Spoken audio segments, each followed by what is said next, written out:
Hello and welcome to this Hangout for National Small Business Week. I'm your host, Alistair Wong, a Product Marketing Manager here at Google.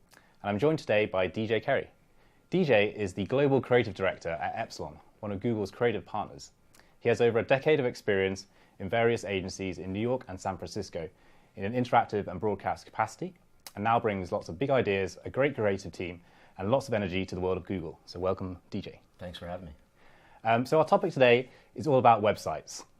What makes a good website, how to get started, and how to analyze users' interaction with the website. But before we get started, I just wanted to call out that DJ and his team at Epsilon will be available to all the agencies out there in the audience for help and one-on-one consultation via our Help Out platform. And if you're a badge partner, this service will be available free. So please look out for an email from Google Partners soon that details how you can take advantage of this great offer. So yeah, let's kick off. And our first question for DJ is, what should a small business think about when they're building their first site? There are a couple fundamental pieces to understand about what a website actually does that any business can pick up to give them a little bit of leverage on how they actually would go about communicating if they wanted to have, say, an agency build it. The first thing is, as a business, you always want to focus on the customer. So no matter how many pages you build, no matter what content you put out there, make sure that it's focused on the customer and what you want to communicate to them for what they sell. Mm-hmm. The next one would be a clear call to action. And by call to action, I mean, where's the big button that I press? Mm-hmm. It's really surprising that a lot of websites don't have really smart navigation, or the links are baked into some corner that's hard to reach. Make sure you have a big button that takes them to where you want to have them, have them go. And can we test those sort of things, like which is the most optimal position to put the button, and like can you maybe talk about like that as well? Sure.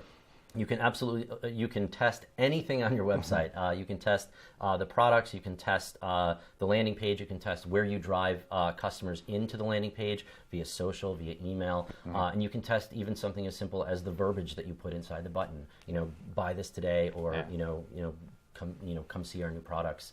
And you can get metrics on those and see how customers respond and constantly optimize. Okay. Yeah, so that's a great thing to do. Navigation is another big one. Keep it simple. I've seen so many websites out there that just overcomplicate things. When you think about a typical business website, you have your landing page and your product page and a little bit about us and a contact form. And maybe there's a blog.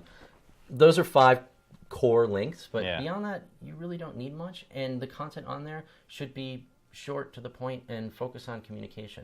If you do want to run a blog, it's another great way to facilitate conversations, because then you can post those out to social and then bring them back into your website from that as well. Maybe can you, have you got any points to talk about content of the blog, and like how a company can think about like curating content or creating great content? Content curation is a very, very big thing. As you know, in the last handful of years between WordPress and Tumblr and Squarespace, everybody's gotten into the content communication bandwagon. One really great thing you can do around a product or service as a business is to not only talk about the product or service. I'm sure that every business has something to offer beyond what it is that they're actually selling. Thought leadership is a really, really great topic. What do you feel passionately about? How does that relate back to your business? Those kinds of things offer tremendous insight into not just what you're offering, but who you are as a company. And there have been studies that have been showing more and more that personal relevance is a really, really big selling factor. So even if you are a business and you're purchasing from another business, or you're looking to just sell something, if you can tug at the heartstrings a little bit, if you can connect with someone on more of a personal level, they tend to respond more favorably. So the content that you want to communicate is much broader than the product itself. I guess social could feed into that, etc. as well. Yes. In terms of talking to the individual. Social kind of ties through everything. It is the glue that binds everything together. So the website is the focal point. That's where you want to sell your goods and services, and that's where you want your customers to connect. But having a Facebook page for your business and having a business page for G+, helps to open up the message and broaden the communication spectrum. You're on various social networks. You have different conversations with different people. So every single social network is a different opportunity to drive a different group of people to your website. Okay, great. Some other opportunities would be newsletter signups and contacts. Obviously, you want to make sure that your potential customer base or your current customer base can contact you. So having contact forms that lead you back to the website and newsletter signups that lead you back to the marketing communications that you can have in email back to the website is really important as well. So if I'm an e-commerce company and I want to start selling my goods via my website, what options are available to me as a business? There are more and more every day. You can always go with the tried and true payment gateway, where you sign up with a service, PayPal, there are a number of others, and you can accept transactions through your website that way.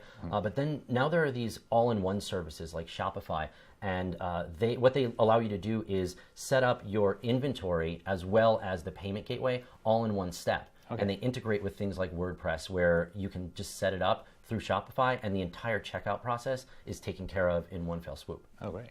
So users are accessing the web now from a variety of devices. They've got desktop, now they've got tablets and their mobile. What should they think about when building their website so that it's accessible on all these devices? It's a very, very important question. Thankfully, it's easily answered these days. Responsive design is the term. Everyone will be hearing it soon if they haven't already. What responsive design allows you to do is take one website that's built for a desktop, and it automatically reflows for the different size devices. Okay, so if I'm looking at it on my desktop, it's open, it's multiple columns, and then if I load it up on my mobile device, it folds down and it stacks inside the device. Okay. The nice thing about responsive design is that it's only one build. You just build the site one time, and it automatically takes care of the rest. Most of the platforms that you can use, like WordPress, Tumblr, Squarespace, they have responsive design built in. So it's not really a difficult task to accomplish, and it makes it so you're much more relevant because people can actually communicate with you, buy your products, and do everything that your regular desktop site would on your mobile device. Okay, great. And should they think of it from mobile first, though? Because I imagine if you're an e-commerce company and you have a payment process, on the desktop world, you were capturing a lot of information like address, all the phone stuff, a lot of information that maybe wasn't necessary for actually to process the payment. Yes. Should that be simple? Should that be simpler? And should the business think about how much data they are collecting, and is it necessary to collect all of it? Because sometimes that can be off-putting in the flow process. Absolutely. It's kind of a hot button topic these days about how much data you collect, and how much data you actually need to facilitate the transaction. General rule of thumb from a usability standpoint, less is more. Obviously, we want to have more data so that we can capture more metrics and impressions of who our customers actually are. But you're absolutely right. There is a fine line. I would err to the side, especially if you're selling a product, just capture the information that you need. The financial, maybe a little bit about them, but you do have other options to capture data about your customers. Feedback forms, contact forms. You can even do chats. There are hangouts that you can do with your customers. There are a lot of different ways to capture data about them. So in terms of transactions, I would say keep it simple. Okay, so I'm a small business. I built my website. Everything's going well. How do I know that it's actually working for me? What things can I do to find out more information or data behind that? Getting more sales would be the first one. So on the website, you can do a number of things. Google Analytics is a fantastic tool. It's free. It's very easy to connect to your website. It will tell you how many people visit, where they click, what they do, if they buy. It's a great thing to set up.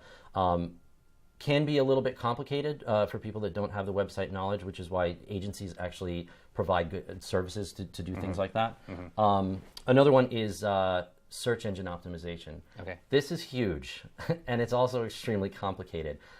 Making sure that your website, every single page of your website, has the proper metadata and the proper language so that when Google crawls the site, they'll pick up the proper terminology and you'll get higher page ranks in Google search. That's really, really important. Again, something I would recommend an agency for, or if you're a cowboy or a cowgirl, go out and pick it up because it is something that you can learn and grasp. There's just a learning curve to get into it. Okay, great. And last kind of question, how would we go about measuring success? What are some of the key points they should look for? Obviously you mentioned sales, that's kind of the obvious one, but how would you? There's some other ones that maybe you can talk about. Yeah. So obviously, sales are the most important. Again, email marketing is still really, really huge, and it gives you the opportunity to have a direct conversation. It's a one-way conversation, but it's a great way to market, and it's a great way to generate buzz. So having a newsletter sign up and using an email marketing tool like MailChimp is a really, really great way to test. And they have great metrics built in, so you can see how many people sign up, how many people click, how many people come back to your site. So that's a really, really great opportunity there. Cool, fantastic. Okay, thanks very much, DJ. There were some really good insights into designing a website and what the key things to look for. So DJ and his team will be available for the next half hour after the Hangout to answer all your questions on the community. And finally, I'd just like to mention one last time that Epsilon is available for one-on-one consultations now with all the agencies out there to help you really understand website design, tracking, etc. This is via our new Help Out platform. And again, if you're a badge partner, you have free access to this. So please look out for an email this week from Google Partners with details on how to take advantage of this offer. Thanks very much.